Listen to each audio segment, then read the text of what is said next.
31واں سبق ہے ہمارا سورۃ البقرہ کا۔ آیات 233 تا 242 10 آیات پڑھنی ہے ہم نے۔ شروع کرتے ہیں۔ اعوذ باللہ من الشیطان الرجیم، بسم اللہ الرحمن الرحیم۔ والوالدات يرضعن أولادهن حولين كاملين لمن أراد أن يتم الرضاعة وعلى المولود له رزقهن وكسوتهن بالمعروف لا تكلف نفس إلا وسعها لا تضار والدة بولدها ولا مولود له بولده وعلى الوارث مثل ذلك فإن أرادا فصالا عن تراض منهما وتشاور فلا جناح عليهما وَإِنْ أَرَدْتُمْ أَنْ تَسْتَرْضِعُوا أَوْلَادَكُمْ فَلَا جُنَاحَ عَلَيْكُمْ إِذَا سَلَّمْتُمْ مَا آتَيْتُمْ بِالْمَعْرُوفِ وَاتَّقُوا اللَّهَ وَاعْلَمُوا أَنَّ اللَّهَ بِمَا تَعْمَلُونَ بَصِيرٌ۔ صدق اللہ العظیم۔ ترجمے کی طرف آتے ہیں۔ اس سے پہلے یہ وضاحت کرتا جاؤں، آپ کو معلوم ہے کہ اس وقت سورۃ البقرہ میں شریعت کے مختلف احکام آ رہے ہیں، اور ان احکام میں جو گزشتہ اسباق میں گزرا وہ طلاق کے بارے میں باتیں تھیں۔ میاں بیوی کے درمیان جب طلاق ہو جاتی ہے تو عام طور پہ جو مختلف مسائل پیدا ہوتے ہیں اور مخالفتیں ہوتی ہیں اور ایک دوسرے کو زج کرنا اور تکلیف دینے کا اور بلیک میل کرنے کا معاملہ ہوتا ہے، اس میں ایک مسئلہ بچے کی رضاعت کا، یعنی بچے کے دودھ پینے کا ہوتا ہے کہ اگر اس دوران طلاق کے بعد جو ہے وہ بچہ جو ہے ابھی چھوٹا سا ہے، ابھی وہ دودھ پیتا بچہ ہے، اس بیچارے کے بھی تو حقوق ہے نا۔ تو میاں بیوی کے اختلاف کے درمیان اس کا جو دودھ پینے کا حق ہے وہ ضائع نہ ہو جائے اور اس کی وجہ سے ایک دوسرے کو بلیک میل نہ کیا جائے، اس حوالے سے شریعت اپنے واضح احکام دے رہی ہے۔ اس آیت نمبر 233 میں فرمایا والوالدات یرضعن، اور جو والدات ہیں یعنی مائیں ہیں بچے کی، یرضعن وہ دودھ پلائیں گی، اولادہن اپنے بچوں کو، حولینی کاملینی مکمل 2 سال، حولینی 2 سال، کاملینی 2 مکمل، یعنی 2 مکمل سال وہ دودھ پلائیں گی۔ یہاں یہ بھی یاد رکھیے گا کہ اگرچہ یہ طلاق کے ضمن میں بات آ رہی ہے، لیکن یہ صرف طلاق کا مسئلہ نہیں ہے، ویسے بھی یہ اصول ہے کہ دودھ پلانے کا معاملہ کیا ہوگا، اس کے بارے میں یہ اصول بھی یہ ہر وقت کے اصول ہیں۔ فرمایا کہ وہ عورتیں اپنے بچوں کو 2 مکمل سال دودھ پلائیں گی۔ یہ 2 مکمل 2 سال کیا ہے؟ لمن ارادہ، جس کا ارادہ ہو، ان یتما کہ وہ پورا کرے، الرضاعہ بچے کا دودھ پینے کا عرصہ۔ یعنی یہاں یہ بتانا مقصود ہے کہ بچے کا دودھ پینے کا عرصہ حد 2 سال ہے، 2 سال سے اوپر بچے کو دودھ نہیں پلایا جا سکتا۔ وعلی المولود لہو، المولود لہو یعنی جس کے لیے بچہ پیدا ہوا، مراد ہے اس عورت کا خاوند یعنی بچے کا باپ، جس کے لیے بچہ پیدا ہوا اس پر لازم ہے وعلا، اور لازم ہے المولود لہو والد کے لیے، یعنی جس کا وہ بچہ ہے مرد کا، رزقہن اس کے ذمے ہے ان عورتوں کی روزی، یعنی کھانا پینا ذمہ داری مرد کی ہے۔ وکسوتہن صرف کھانا پینا نہیں ہے، اور ان کا پہناوا یعنی پہننا، عورتوں کا لباس کا معاملہ ہے، یہ بھی مرد کے ذمے ہے، بالمعروف اچھے طریقے سے۔ آپ کو معلوم ہے اگر بیوی رشتے میں موجود ہے اور بیوی ہی ہے، طلاق نہیں ہوئی، علیحدگی نہیں ہوئی، تو پھر تو ویسے ہی اس کا کھانا پینا رہنا سہنا پہننا سب کچھ مرد کے ذمے ہے۔ لیکن اگر طلاق ہو گئی ہے اور 3 ماہواری یا 3 مینسز یا 3 مہینے کا جو عرصہ ہے وہ عورت عدت میں بیٹھے گی، وہ جو عدت کا عرصہ ہے وہ خرچہ بھی اس عرصے کا مرد کے ذمے ہوتا ہے، کھانے کا، رہنے کا، پہننے کا وغیرہ۔ لیکن جب اس کے بعد وقت گزر جائے، عدت کا وقت مکمل ہو جائے، تو اس کے بعد ابھی بچہ دودھ پیتا ہے، تو پھر بھی عورت کا عدت تو ختم ہو جائے گی، وہ اپنے گھر بھی جا سکتی ہے جو اس نے اپنا طے کیا ہے، لیکن اس بچے کا کی وجہ سے بچہ دودھ پیتا ہے تو ماں کا خرچہ، تو اس بچے کی ماں کا خرچہ اس بچے کا باپ کرے گا جب تک وہ بچہ دودھ پیتا ہے۔ پھر کون کون سے خرچے کرے گا؟ اس کے کھانے پینے کا اور پہننے کا، رہنے کا جو خرچہ ہے وہ اس کے ذمہ نہیں رہے گا۔ اب یہ جو بتا دیا گیا کہ عورت کی ذمہ داری ہے کہ اپنے بچے کو دودھ پلائے اور مرد کی ذمہ داری ہے اس بچے کی والدہ کا اس وقت تک یہ خرچہ اٹھائے، اس میں بھی اللہ تعالیٰ فرماتے ہیں کہ ہر ایک کو اس کی اوقات اور بس کے مطابق ہونا چاہیے۔ ماں بیمار ہے اور اتنی بیمار شدید ہے کہ وہ بچے کو دودھ نہیں پلا سکتی، تو باپ کو خواہ مخواہ جبر نہیں کرنا چاہیے۔ یا باپ بیچارہ پیسے کا گزارا نہیں کر سکتا، وہ گزران نہیں دے سکتا، یا اس میں سے وہ اپنے لیول پہ دے گا، عورت کہے نہیں میں نے تو یہ پہننا ہے، میں نے تو یہ کھانا ہے، وہ بھی اس کو خواہ مخواہ میں تنگ نہ کرے۔ فرمایا لا تکلف نفس، کسی جان کو تکلیف نہ دی جائے، اس کو ذمہ داری نہ دی جائے، اس پر بوجھ نہ ڈالا جائے، الا مگر وسع، کیپیسٹی ہاں اس کی استطاعت کے مطابق، اس کی کیپیسٹی کے مطابق، اس کی وسعت کے مطابق، اس کی حیثیت کے مطابق۔ لا تدارا، نہ ستایا جائے، والدتن، والدہ کو، بچے کی ماں کو، بوالدہا، اس کے بچے کی وجہ سے، یعنی بچے کی وجہ سے ماں کو بلیک میل نہ کیا جائے، ولا مولود لہو، اور جس کے لیے وہ بچہ پیدا ہوا، یعنی جس خاوند سے وہ بچہ ہے اس کو تنگ نہ کیا جائے، بے والدہی، اس کے بچے کی وجہ سے، یعنی بچے کو بلیک میلنگ کا ذریعہ نہ بنایا جائے، اپنے اوپر فرائض عائد ہیں ان کو ادا کیا جائے۔ وعلی الوارث مثل ذالک، ہاں خاوند مر گیا ہے، عورت بیوہ ہوئی ہے اور اس کی عدت بھی ختم ہو گئی ہے، بچہ دودھ پیتا ہے، تو بچے کا خرچہ کون اٹھائے گا؟ فرمایا وعلی الوارث، اب وارث کی ذمہ داری ہے مثل ذالک، اسی طرح کی، یعنی جیسے وہ بچہ اگر فوت ہو جائے تو بچے کے ترکے کے وارث کون ہوگا؟ دادا سب سے پہلے ہے، اس کے بعد درجہ بدرجہ دوسرے رشتے دار آئیں گے۔ تو فرمایا پھر ان کی ذمہ داری ہے یہ باپ والا، جو پیسوں کا اور روٹی پانی، کھانے پینے اور پہننے کا جو خرچہ ہے، اب وارث کی ذمہ داری ہے۔ اس کے بعد ایک اور چیز بتائی جا رہی ہے، فرمایا فَإِنْ أَرَادَا فِصَالًا، میاں بیوی دونوں فیصلہ کر لیتے ہیں کہ بچے کا دودھ چھڑوانا ہے، کسی بھی وجہ سے ہو سکتا ہے، دونوں اگر راضی ہیں، تو فرمایا فَإِنْ أَرَادَا، ان دونوں نے ارادہ کر لیا اگر فِصَالًا، بچے کے دودھ چھڑوانے کا، ان ترادن، باہمی رضامندی سے، منہما، ان دونوں کی،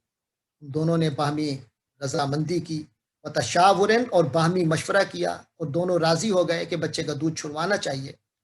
فلا جناح علیہما، تو پھر ان دونوں پر کوئی گناہ نہیں ہے، ماں باپ کو اس پر کوئی گناہ نہیں اگر کوئی ایسی صورتحال آتی ہے۔ وَإِنْ أَرَدْتُمْ، اور اگر تمہارا ارادہ ہو اے لوگو، اگر تم ارادہ کرو، ان تسترضعوا اولادکم، کہ اپنے بچوں کو دودھ پلواؤ، استرضاع کے معنی دودھ پلوانا، دودھ پلائے، بچے کے دودھ پینے کا معاملہ حاصل کرنا، یعنی کوئی دئی رکھنا نہ رکھنا، ان تسترضعوا، کہ تم کوئی دئی رکھنا چاہو اور بچے کو دودھ پلواؤ، اولادکم، اپنے بچوں کو دودھ پلوانا چاہو، فلا جناح علیکم، اس بارے میں بھی کوئی گناہ نہیں ہے، پلوا سکتے ہو، کسی اور سے بھی پلوا سکتے ہو۔ اس کے لیے ایک شرط ہے، اذا، جب، وہ شرط کیا ہے کہ تم سپرد کرو، ما آتیتم، جو تم نے دیا، بالمعروف، اچھے طریقے سے، دستور کے مطابق، اپنی حیثیت کے مطابق، عزت کے ساتھ، یعنی کہ اس عورت کے ساتھ جس کو دودھ پلانے کے لیے مقرر کیا گیا ہے، اس کو آخر کچھ پیسے یا کچھ معاوضہ بھی تو مقرر کیا ہوگا، اجرت بھی مقرر کیا ہوگا، اگر وہ اذا تم اگر وہ سپرد کر دو، یعنی اس کو اس کے اجرت پوری کی پوری ادا کرو، تو کوئی حرج نہیں، تم دودھ پلوا بھی سکتے ہو۔ ان تمام چیزوں کے حکموں پر عمل کرنے کے لیے انسان کا دل صاف ہونا، اللہ کا تقوی ہونا ضروری ہے، ورنہ کئی بہانے مل جاتے ہیں۔ تو لہٰذا فرمایا بہانوں کی طرف نہ جانا، واتقوا اللہ، اور اللہ کے تقوی کو اختیار کرو، وَاعْلَمُوا، اور جان لو، ان اللہ بما تعملون، کہ یقیناً اللہ تعالی، بما تعملون، جو کچھ تم کر رہے ہو، کرتے ہو، کرو گے، بصیر، دیکھ رہا ہے، اس کی نظروں میں ہے سب کچھ۔ اس کے بعد ایک اور مسئلہ آ رہا ہے، وہ ہے کہ ایک عورت کا خاوند مر جاتا ہے، یعنی بیوہ ہو جاتی ہے عورت، پھر کیا کیا جائے؟ فرمایا والذین یتوفون منکم، تم مردوں میں سے جو لوگ فوت ہو جاتے ہیں، ویذرون، اور وہ چھوڑ جاتے ہیں، ازواجن، بیویاں،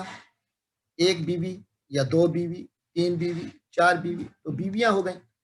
تو جو لوگ اپنی بیویاں چھوڑ جاتے ہیں، یا تربصنا، تو وہ عورتیں یعنی جو بیوہ ہو جائیں گی، جن کے خاوند مر جائیں گے، یا تربصنا، وہ انتظار میں رکھیں گی بانفسہن، اپنے آپ کو، یعنی عدت بیٹھیں گی۔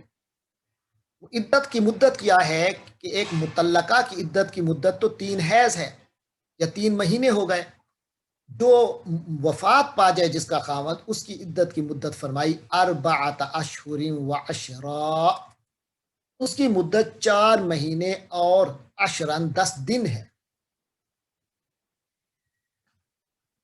وہ 4 مہینے 10 دن عدت بیٹھے گی جس کا خاوند فوت ہو جائے۔ فَإِذَا بَلَغْنَ أَجَلَهُنَّ، پھر جب وہ عدت کی مدت مکمل ہو جائے، یعنی 4 مہینے 10 دن پورے گزار لے اپنے خاوند کے گھر میں، آپ کو معلوم ہے اس میں بھی خرچہ جو ہے وہ خاوند کے ورثے میں سے ہوگا،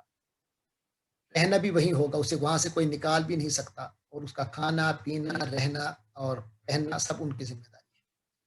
آگے فرمائے فلا جناح علیکم، تو تم لوگوں پر کوئی گناہ نہیں، جب وہ عدت گزار بیٹھے تب تم لوگوں پر کوئی گناہ نہیں، فیما فعلنا، جو کچھ بھی فعلنا ان عورتوں نے کیا، یعنی وہ وہاں سے چلی جائیں گی یقیناً، تو اس کے بعد وہ کوئی شادی کریں دوسری، اپنی ان کا حق ہے ایک عورت کا، ان کا حق ہے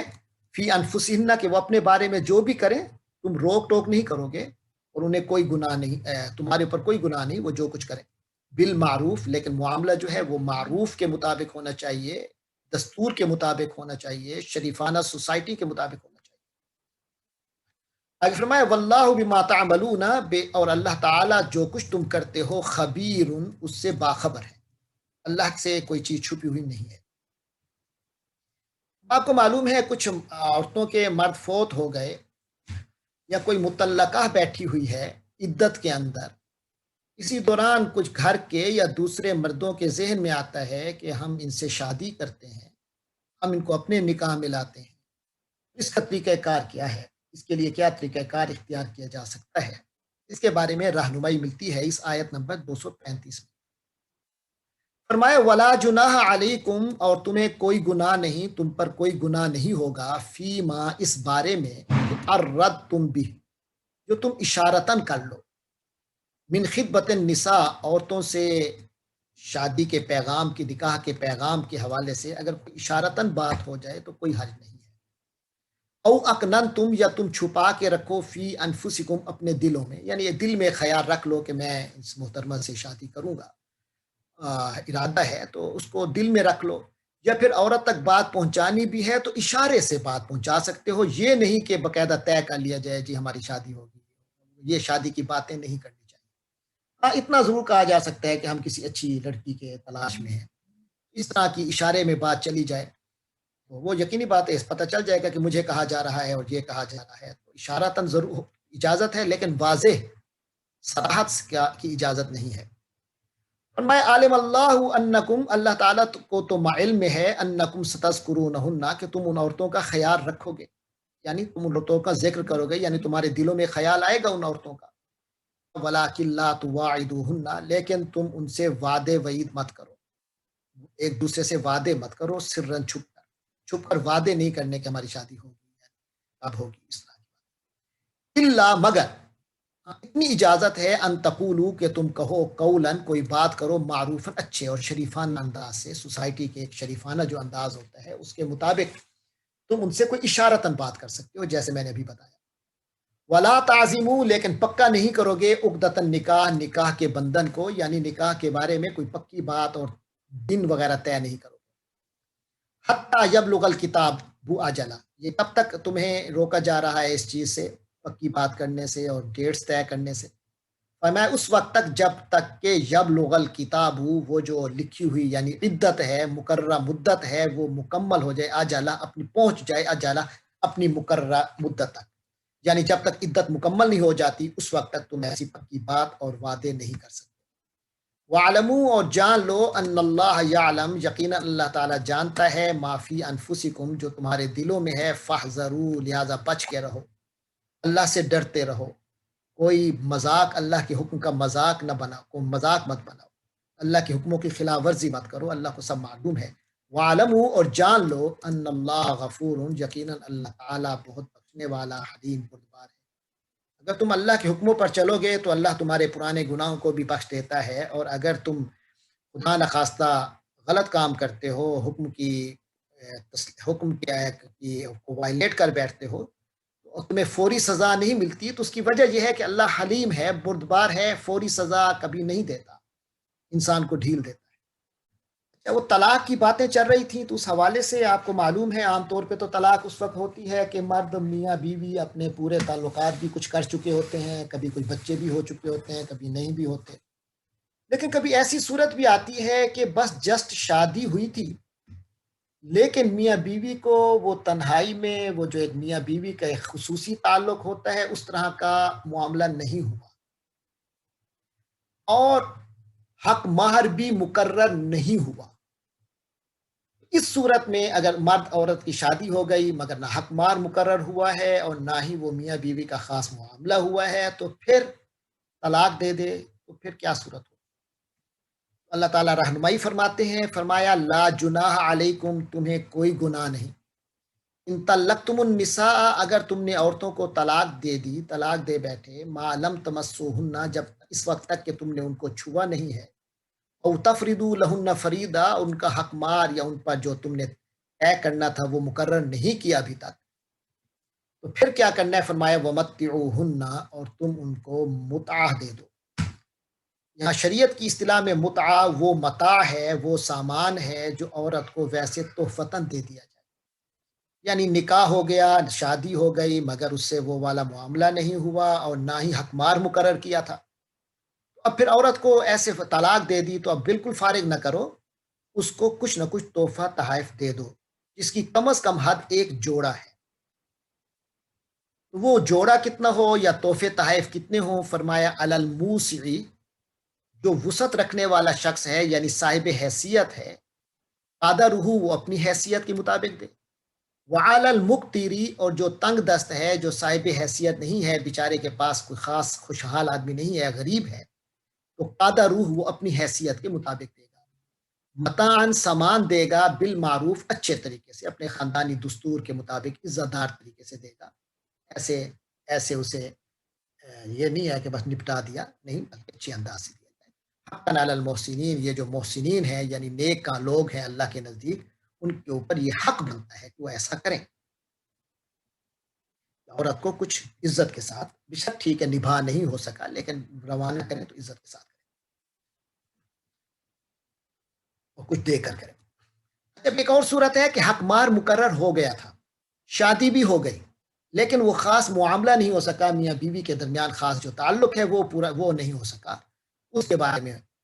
یہ آیت ہمیں ہدایت رہنمائی کر رہی ہے، آیت نمبر 237۔ فرمایا وَإِن طَلَّقْتُمُوهُنَّ، اور اگر تم ان عورتوں کو طلاق دے دو، من قبل، اس سے پہلے، کہ ان تمسوهن، اس سے پہلے کہ تم نے ان کو چھوا، وقد فرضتم لہن فریدتاً، جب کہ تم نے حق مار مقرر کر لیا تھا، طے کر لیا تھا، جو ان کے ساتھ طے کرنا تھا حق مار، فالنصف، تو اگر تم نے ان کے ساتھ میاں بیوی والا کام تو نہیں کیا لیکن حق مار مقرر تھا، تو فنصف، تو ما فرضتم، جو تم نے حق مار مقرر کیا تھا اس کا نصف دو گے، ہاف دو گے، ٹھیک ہے، یہ ہاف تمہاری ذمہ داری ہے۔ ہاں ایک صورت میں اس ہاف میں کمی بیشی کی جا سکتی ہے، وہ یہ ہے کہ الا ان یعفون، مگر اتنا کہ وہ عورتیں خود معاف کر دیں، وہ خود کہتے نہیں میں ہاف بھی نہیں لیتی، پورا ہاف پورا چھوڑتی ہوں یا ہاف میں سے کچھ چھوڑتی ہوں، تو وہ اس کو اجازت ہے معاف کرنے کی۔ او یعفو الذی، جب وہ معاف کر دے، الذی بیدہ، جس کے ہاتھ میں ہے عقدۃ النکاح، نکاح کا بندھن، اس سے مراد مرد ہے، کیونکہ مرد کے ہاتھ میں طلاق کا معاملہ ہوتا ہے، طلاق رشتے کو ختم کرنا یہ مرد کے اختیار میں ہے، تو لہٰذا فرمایا اگر مرد اپنے اندر معافی کا جذبہ رکھے، یعنی عورت کو مزید دینا چاہے، ہاف سے زیادہ دینا چاہے، اپنا دل کھلا کرے، اور عورت کو ہاف سے زیادہ دینا چاہے تو وہ بھی اجازت ہے، جیسے عورت کے لیے معاف کرنے کی اجازت ہے ایسے مرد کو بھی رعایت دینے کی اجازت ہے، ایسے مرد کو بھی اجازت ہے کہ وہ رعایت دے، وہ کہ نہیں یار مقرر تو یہی کیا تھا نا، کوئی بات نہیں، پورا ہی دے دیتا، اس میں سے ہاف سے زیادہ دے دیتا ہوں، تو اس کی اجازت ہے۔ وان تعفو، یہ مرد عورت سب کو حکم ہے کہ اگر تم اپنے اندر وسعت قلبی پیدا کرو، یعنی معافی کا جذبہ ہو، ایک دوسرے کو رعایت دینے کا، ایک دوسرے سے چھیننے نہیں، ایک دوسرے کو رعایت کا جذبہ رکھو، اقربو، یہ زیادہ قریب ہے، یہ زیادہ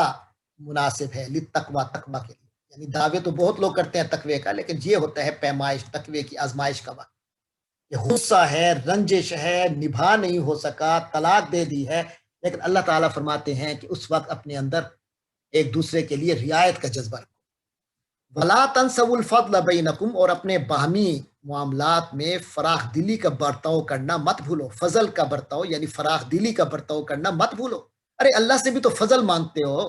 ایک دوسرے کے ساتھ بھی فضل کا معاملہ کیا کرو، غصے بھول جایا کرو، لیکن اچھے برتاؤ کو نہ بھولا کرو. ان اللہ بما تعملون، یقیناً اللہ تبارک و تعالی جو کچھ تم کرتے ہو، کر رہے ہو، کرو گے، بصیر، دیکھ رہا ہے، اس کی نظروں میں ہے سب کچھ. اللہ تعالیٰ مجھے دیکھ رہا ہے، اللہ تعالیٰ میری ہر چیز سے باخبر ہے. اس کا احساس پیدا ہوتا ہے انسان کے دل میں، اور اس کی افزائش ہوتی ہے، اس کی پرورش ہوتی ہے نماز کے ساتھ. لہٰذا یہاں نماز کا حکم خاص طور پہ دیا جا رہا ہے. فرمایا حافظو، تم سب حفاظت کرو، نگرانی کرو، پورا خیال رکھو، علی الصلواتی، نمازوں پر، والصلاۃ الوسطی، اور خاص طور پہ درمیانی نماز. صبح فجر سے لے کر عشاء تک 5 نمازیں ہیں، تو درمیانی نماز عصر کی بنتی ہے. تو جہاں فطرت کے مطابق صبح سورج نکلتے ہی دکانیں کھل جاتی ہیں، سورج غروب ہونے کے ساتھ دکانیں اور معاملات بند ہونا شروع ہو جاتے ہیں، تو یہ وہ وقت ہوتا ہے کہ ایک طرف سے گاہک اور ایک طرف سے معاملات سمیٹنے کو مطمئن بھی کرنا ہوتا ہے، اور دوسری طرف اپنے دفتر کو بند کرنے کا وقت، آفس کو، دکان کو، ہر مال کو سمیٹنا بھی ہوتا ہے. تو یہ خاص مصروفیت کا وقت ہوتا ہے. تو دنیاوی مصروفیت میں آ کر کہیں خطرہ ہوتا ہے کہیں نماز میں سستی نہ ہو جائے، نماز بھول نہ جائے، نماز رہ نہ جائے. اس لیے اس کی تاکید زیادہ کی جا رہی ہے کہ خاص طور پہ اس نماز کا خیال کرو جس کا خطرہ ہے. وقوموا، اور تم لوگ کھڑے رہو جایا کرو، یعنی اللہ کے آگے، للہ، اللہ کے لیے، اللہ کے حضور میں کھڑے ہو جایا کرو، اللہ کی خاطر کھڑا ہوا کرو، ریاکاری نہیں، خلوص سے کھڑا ہوا کرو، قانتین، فرما بردار بن کر، با ادب ہو کر. قانتون کا لفظ آیا تھا قانت کی جمع، جہاں وہ وونون سے جمع تھی، جہاں قانتین یانون سے جمع ہے. یعنی نماز جو ہے یہ اللہ کے حضور با ادب کھڑے ہونے کا نام ہے. اب نماز کے حوالے سے بات آئی تو یہاں ایک اور بات آتی ہے، وہ یہ ہے کہ جنگ کی حالت ہے. پہلے آپ کو پتہ ہے جہاد بار بار ہو رہے تھے، تو جنگ کی حالت ہے اور نماز کا وقت آ گیا ہے اور دشمن سے مقابلہ ہے. تو ایسی سخت حالات میں کیا کیا جائے؟ نماز پڑھی جائے یا نماز کو کیا کیا جائے؟ فرمایا فَإِنْ خِفْتُمْ، اگر تم خوف کی حالت میں ہو، یعنی کہ دشمن تمہارے سامنے ہے اور خوف کوئی لاحق ہے، کوئی ایسا معاملہ ہے، فَرِجَالًا، تو نماز پڑھ لو اپنے پاؤں پر کھڑے کھڑے نماز پڑھ لو. یعنی کھڑے کھڑے اشاروں سے نماز پڑھ لو گے، سجدہ رکوع نہیں کرو گے، لیکن کھڑے اپنی حالت میں پڑھ لو. اور رکبانا، یا سوار ہو کر، یعنی اگر گھوڑے پر، اونٹ پر، ٹینک پر وغیرہ پر سوار ہو تو اپنی جس حالت میں ہو وہیں کھڑے اپنی نماز کو پڑھ لو. فَإِذَا أَمِنْتُمْ، پھر جب تم امن کی حالت میں آ جاؤ تو فَاذْكُرُوا اللَّهَ، تو اللہ کو یاد کرو، اللہ کا ذکر کرو. یعنی کما علمکم، جیسے اس نے تمہیں علم دیا ہے، جیسے اس نے تمہیں سکھایا ہے ایسے پڑھو گے، ایسے اللہ کا ذکر کرو گے. ما لم تکونوا تعلمون، یہ وہ طریقے ہیں جو تم پہلے ناواقف تھے. ما لم تکونوا، جو تم لوگ نہیں تھے، تعلمون، جانتے، جن کو تم لوگ پہلے نہیں جانتے تھے، ناواقف تھے. نبی پاک صلی اللہ علیہ وسلم کی برکت سے تمہیں ان احکام کا پتہ چلا ہے. پھر دوبارہ اسی مرد عورت کے جو باہمی تعلقات ہیں اس حوالے سے آ رہا ہے. فرمایا والذین یتوفون، وہ مرد مر جاتے ہیں. والذین یتوفون منکم، تم مردوں میں سے جو لوگ مر جاتے ہیں. ویذرون ازواجا، اور بیویاں چھوڑ کے جاتے ہیں. ایک بیوی ہے، 2 ہیں، 3 ہیں، 4 ہیں، جتنی اللہ نے اجازت دی ہے. وہ بیویاں تھیں، وہ بیوہ ہو گئیں تمہارے مرنے پر. اب کیا کرو گے؟ فرمایا وصیتاً، تم ان کے لیے وصیت کر کے جاؤ. میں یہاں بتاتا چلوں، یہ آیت اس موقع پر ہے جب ابھی وارثوں کے حق، ورثے کی تقسیم کے بارے میں ابھی تقسیم نہیں ہوئی تھی. سورۃ النساء کے وہ آیتیں نہیں آئی تھی. سورۃ النساء کی وہ آیتوں کے بعد اب یہ آیت منسوخ ہو گئی ہے. اب تو یہ وصیت نہیں ہے. اب تو صرف 4 مہینے 10 دن عورت بیٹھے گی خاوند کے گھر میں، اس وقت کا خرچہ اس کے ورثے سے ہوگا. اور حق مار اگر ابھی تک نہیں دیا تو وہ حق مار اس عورت کو ملے گا، لیکن باقی خرچہ نہیں ہوگا 4 مہینے 10 دن کے بعد کا. لیکن جب تک وہ وراثت کا حق نہیں آیا تھا تو اس وقت اللہ نے حکم دیا مردوں کو کہ جب تم مر جاؤ اور تمہاری بیویاں مرنے لگو اور تمہاری بیویاں پیچھے چھوڑ جاؤ تو وصیت کر کے جاؤ لازواجہم، اپنی بیویوں کے لیے، متاعن کچھ سامان کا، ان کے رہن سہن کا اس کی وصیت کر جاؤ، الی الحول سال تک، آگے آیا تھا نا حولین 2 سال، حول کے منی سال، الی الحول کہ 1 سال تک وہ تمہارے گھر رہ سکتی ہے، غیر اخراج کہ اس میں 1 سال تک انہیں گھر سے نہیں نکالا جانا، غیر اخراج نہیں نکالنا. فَإِنْ خرجنا، لیکن اگر وہ نکل جائیں، خود ہی چلی جائیں، یعنی 4 مہینے 10 دن کی عدت گزار کے وہ خود ہی چلی جائیں، تمہارے اوپر مزید نہ ڈیپینڈنٹ نہ رہنا چاہیں، فلا جناح علیکم، اگر وہ خود ہی چلی جائیں تو فلا جناح علیکم، پھر تمہیں کوئی گناہ نہیں، فیما فعلنا، جو کچھ ان عورتوں نے کیا یا کریں، فی انفسہن، اپنے بارے میں، من معروف، اچھے طریقے سے، یعنی وہ کہیں اور شادی کر لیں یا نہ کریں، جو بھی کریں ان کا اپنا مسئلہ ہے، تم نے درمیان میں مداخلت نہیں کرنی، تمہیں کوئی گناہ نہیں. ہاں اگر نہ رکیں، اگر وہ رکنا چاہیں تمہارے گھر میں تو 1 سال تک کی وصیت کر کے جاؤ کہ 1 سال تک ان کا رہنا سہنا، کھانا پینا اور پہننا سب کچھ تمہاری وراثت میں سے ہوگا. واللہ عزیز حکیم، اور اللہ تعالیٰ بہت زبردست حکیم حکمت والے ہیں، اقتدار بھی اللہ کا ہے، حکمت بھی اللہ کی. اس کے بعد آخری 2 آیتوں میں فرمایا وللمطلقات متاع بالمعروف، یاد رکھو کیونکہ آپ کو پتہ ہے جب طلاق ہو جاتی ہے تو بندہ کہتا ہے ایسی کی تیسی، کوئی خرچہ نہیں کرتا، لیکن اللہ تعالیٰ فرما رہے ہیں وللمطلقات متاع بالمعروف، اور مطلقہ عورتوں کو متاع دو، یعنی انہیں قاعدے کے مطابق، اصول کے مطابق، دستور کے مطابق کچھ تحفہ تحائف دے کر روانہ کرو. حقا علی المتقین، متقی لوگوں پر یہ حق ہے، متقی عورتوں مردوں پر، ان عورتوں کا یہ حق ہے، اللہ نے مقرر کیا ہے، اس کو ادا کرو. ذالک یبین اللہ لکم، اسی طرح اللہ تمہارے لیے واضح کرتا ہے آیات ہی، اپنی آیتیں، اپنے حکم، اپنی نشانیاں، لعلکم تعقلون، تاکہ تم سمجھداری سے کام لو. ہاں جی، یہ ہو گیا ہمارا سبق، اگر کوئی چیز پوچھنی ہے تو پوچھ لیں.